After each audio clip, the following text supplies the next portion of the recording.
Good afternoon. I'm George Van Dusen, Mayor of the Village of Skokie. Thank you for being here. Our intention this afternoon is to give you, our residents, and our businesses a status report. This morning, the village experienced a major break in its water system, resulting in a shutdown of water service and the issuance of a boil water order. With me is John Lockerbie, our village manager, Matt Slankard, our director of public works, Jeff Hoflick, our fire chief, and John Oakley, our deputy police chief. Also with me is Mike Charlie, the director of public health for the village of Skokie. So it gives me a pleasure to introduce our public works director. Once each person has delivered their briefing for you, we'll be happy to take questions. So. Mr. Mayor, could you all please just spell your names when you come up to the podium? It'll just help us. Thank you. Sure. George, traditional spelling, capital V-A-N, capital D-U-S-E-N. Max? Mayor, thank you and good afternoon. I'm Max Slankard, M-A-X, last name Slankard, S-L-A-N-K-A-R-D. I'm the Director of Public Works. Early this morning at approximately 5:15 p.m., the Skokie Police Department received a call regarding water on the street in the area of East Prairie and Emerson Street in northeast Skokie. Public Works crews were dispatched, and it was quickly determined that there was a water main break in one of the city's primary transmission mains serving the village of Skokie water customers from its wholesale supplier, the city of Evanston's water utility. And next, I want to jump in and say 5:15 a.m. 5:15 a.m.? Yeah. Sorry about that. Public Works crews have been working throughout the morning to locate and isolate the water main break and are working to restore water pressure throughout the system as soon as possible. We've made significant progress within the last few hours. I want to acknowledge our crews who are dealing with very difficult conditions, including frozen ground and very cold water, and lots of it. We're also receiving assistance from our neighboring communities in our response.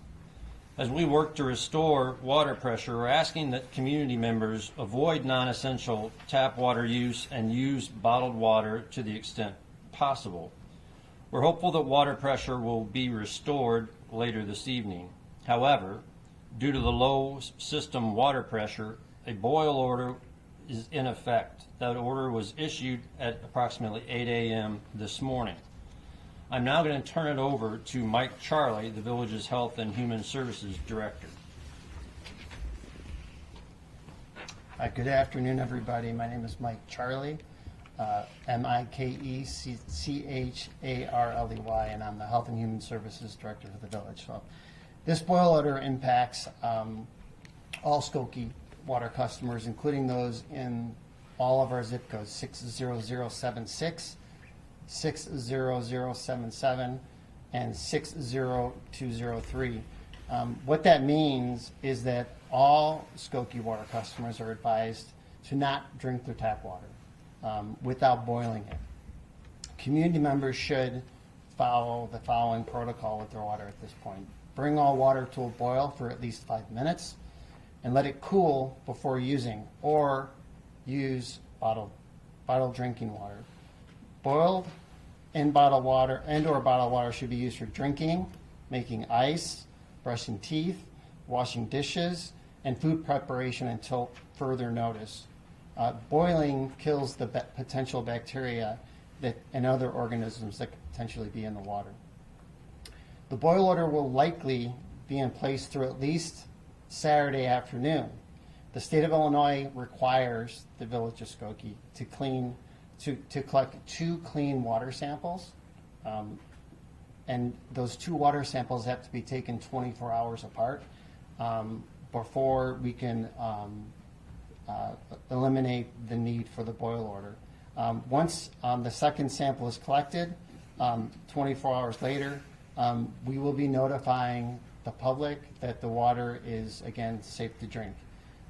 We have communicated the boil order to our residents, our water customers, and to our food service establishments at this point. Thank you. Good afternoon. I'm Jeff Hoflick, Fire Chief of the Skokie Fire Department. That's Jeff, J-E-F-F, Hoflick, H-O-E-F-L-I-C-H. I'm going to talk a little bit about our emergency response operations. The Village of Skokie opened its emergency response center this morning to coordinate the response to this issue.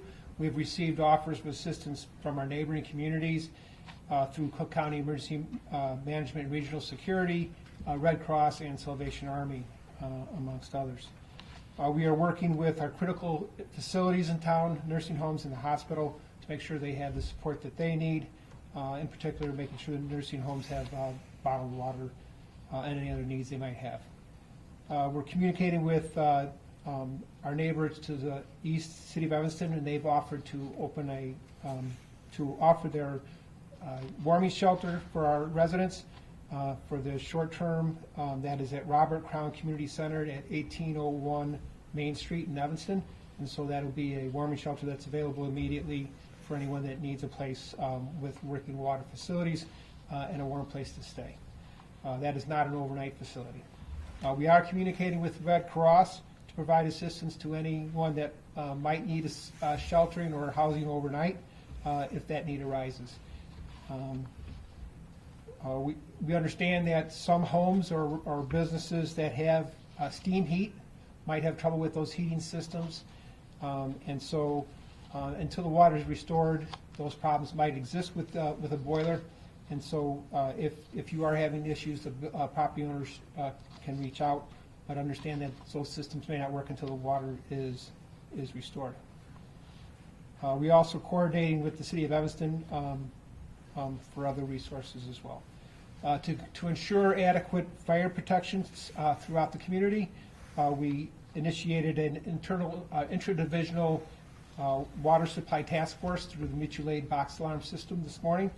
With that, we received quick deployment of a drafting pumper from Lake Villa and 3 tenders, water tankers basically, from Fox Lake, Newport, and Round Lake, and also a water supply chief from the Newport.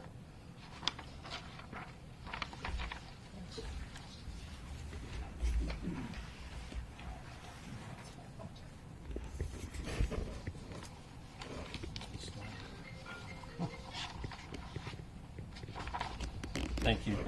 If residents have experienced property damage due to water main break, they should contact their insurance provider immediately.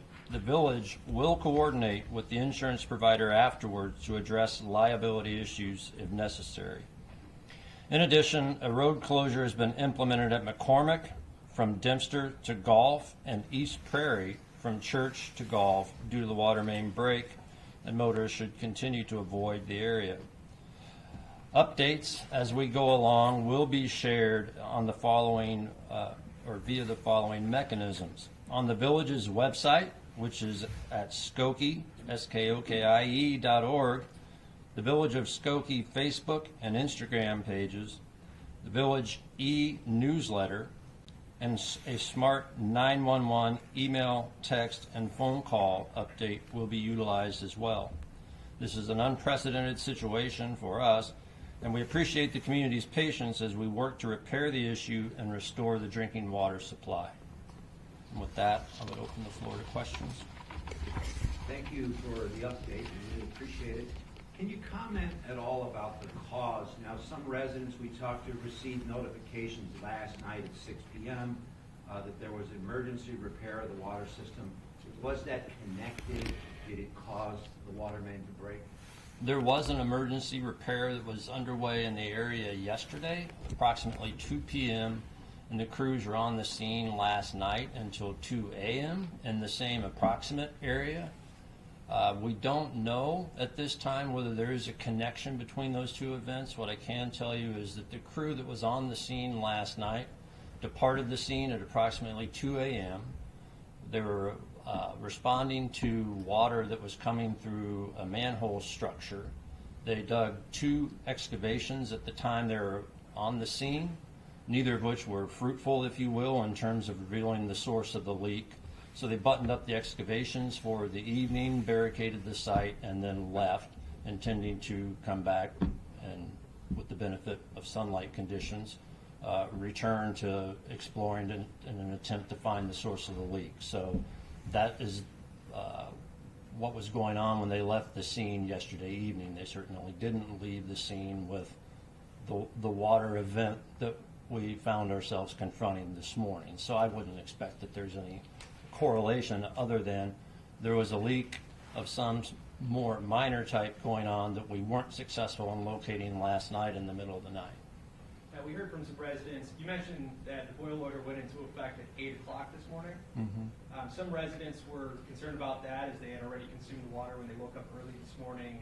How come it came out at 8 and not maybe at 5 when the first call came? Well, at 5, you must understand that in Public Works, you get a lot of phone calls about water on a roadway, and so we get dispatched out in response to those calls, and so you need to go in and see what the source of the water on the roadway is. We had snowfall events recently that can result in water in a gutter line, so it may be a stormwater type event or a flooding type event versus something to do with the water system. That's why we dispatch personnel to go to the scene and investigate what it is. So, moreover, when it comes to something that rises to the level of a boil order, the boil order is necessitated, as Mike Charlie alluded to, in response to EPA requirements. And so a boil order is necessitated when system pressure is lost and goes below 20 psi. And so that's impossible to determine at 5:20 in the morning when you get a call that, hey, there's water on the road. So we dispatch personnel to the scene to ascertain, is this a flooding concern? Is this a drainage concern? Is this a water system concern?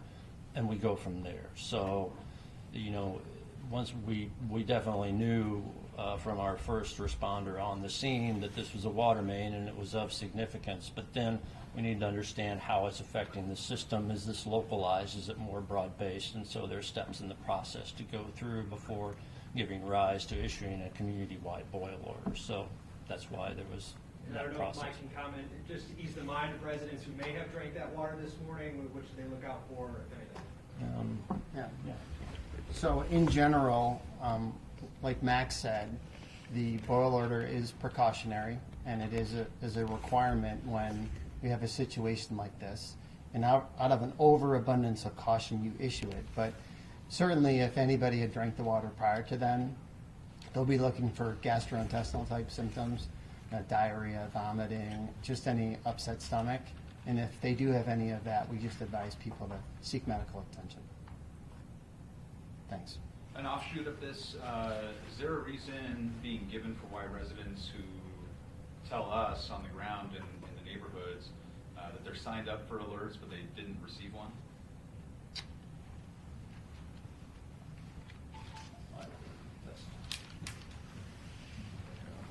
I'm Patrick Degnan, P-A-T-R-I-C-K, last name D-E-I-G-N-A-N.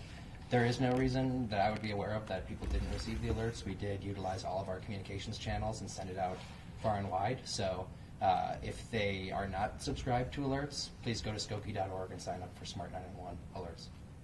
All right, so you guys haven't gotten any feedback that there's an issue with the system? I have not. Okay. No. I know you talked about the zip codes impacted. Roughly, how many citizens are you talking about that are affected by the boil order? The boil order affects the system-wide. The population, about 70,000. 67,500 approximately. Has the lake been capped, and is there any indication when those without water would have it again? I'd love to give you a timeline, but I would be irresponsible of me. I mean, our hope is that later today we'll be in a position to start recharging the system, if you will. As Mike indicated, the boil order would still be in effect for a period longer and on the time sequence that he laid out in his commentary, but we hope that that's something that will happen yet today. So it hasn't been capped yet, the leak? It has not been fixed yet, no. And you touched on this, but as far as responsibility goes, who bears responsibility for those dealing with vehicle and property damage? Well, that, as we said, or I said in my comments, those folks should work first with their insurance provider, because we don't know the particulars of those coverages and those circumstances. But then beyond that, the village has a risk management division, so the village then will respond accordingly to whatever insurance determination is made. Thank you. What communication have you had with officials in Evanston? We've heard from students at Northwestern who have no water in their dorms. Are you aware of how many people in Evanston might be infected? We have been in communication with Evanston. I personally have with the director of their water utility, but most of my interactions with Evanston's water utility has been with respect to field issues. As I noted, Evanston is our wholesale provider, and in many respects our systems operate almost as one system, just because of the engineering peculiarities of our two systems. So we've had close communication about shutting down of feeder lines and some water pressure issues in Evanston as well, but we have not gotten into specific issues other than, we're aware that Evanston issued a boil order for at least a portion of their system, and so I'm aware of some of the pressure readings that they experienced in their system. So there's been frequent contact between my staff and Evanston's water operations staff. I would say that that's fairly common, though, because our systems are so intertwined. We were at the intersection of East Prairie Road and Gulf Road, and we saw some residents. It looked like they're on their lawns, and they really couldn't cross the street. Did you guys have to do any rescues, rescue any residents? Not that I am aware of. I'm looking at Chief Hoflick. I've literally not been to the scene yet. I've been in the office looking at SCADA screens and talking on the phone with Evanston and other folks. My staff has been there, obviously, but I see what they send me on the phone and what videos they send me. Yeah, we've received no calls for rescues. Skokie Police has been on site all morning ensuring the roadways were shut down and limited amount of access to the area. On that same topic, for anybody who can't access their homes right now, any indication of how they can do so safely? Have you gotten any reports of people not being able to go home? So it's my understanding the water has gone down quite a bit, and so there will be a certain point when hopefully residents can get back in their home. If they have any concerns about the safely entering their home, then they can certainly reach out via 911 and offer that question. Chief, could you comment at all about hospitals, Endeavor Health? When something like this happens, I imagine that you guys are in communication with them. Or what kinds of immediate response do you have when you're dealing with a hospital and has lost water? Yes, my understanding, Village Manager Lockerbie reached out to the president of the Skokie Hospital this morning. I in fact was on a conference meeting with the manager, the hospital president, and several other staff to address any of their concerns and give them a timeline on for repairs.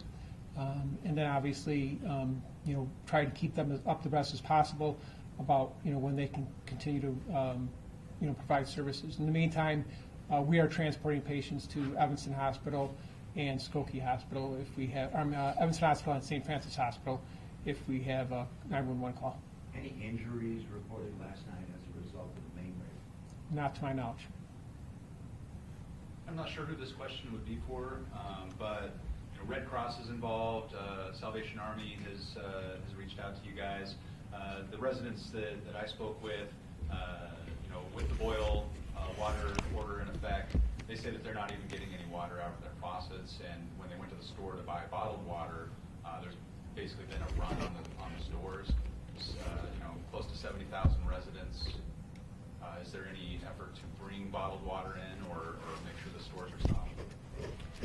Yes, we have made efforts to bring in bottled water, and we will communicate the ability to share those resources. Obviously, we want to focus our support of critical infrastructure first, but we do have bottled water. We did receive assistance from Red Cross, Salvation Army, and Emergency Management for regional security that have offered assistance with that. And so we do have water that is being delivered to Skokie. Some of it's already arrived recently, and so we'll provide that assistance as best we are able. And how can somebody get a hold of some of that water if they needed it? We'll try to communicate that information to avoid people calling on a case-by-case basis. But We basically find that on the websites and the social media. yes. Do you know how many gallons of water have been lost? I told them in the other room, I'm like, I know somebody's going to ask me this. I don't have the answer yet. But we will have the answer when all is said and done. We have a water system that can provide that answer, so we will have the answer. It's a lot, unfortunately. Just want to make sure I have it correct. You said water levels for Sunset, water levels have gone down, but the leak hasn't fully been fixed, correct? That you're expecting to That's have correct. So the leak, we're still in the process, and I haven't looked at my phone in a bit, but of isolating and shutting down that main, since it is a transmission size main, it's very large. And so we're shutting it down at its source, which is the Evanston feeder main. And so we've done that, so we've reduced the flow, and so we're able to get to the leak. So we're at that point. So I anticipate very soon we will be able to, not to get too much into the weeds, but we'll need to switch the feeder source from Evanston in order to start bringing the system back. And then we're at about that point now. Could you tell us which street that main transmission is on that may have started this? Well, they're on East Prairie, and they cut over from approximately Emerson Street. So that's where they cross the canal from Evanston and then make an angled turn there. And so there are two that are run in parallel. So is there an estimate for the number of residents affected by flooding, either on their street or in their garage? I do not have a number for that.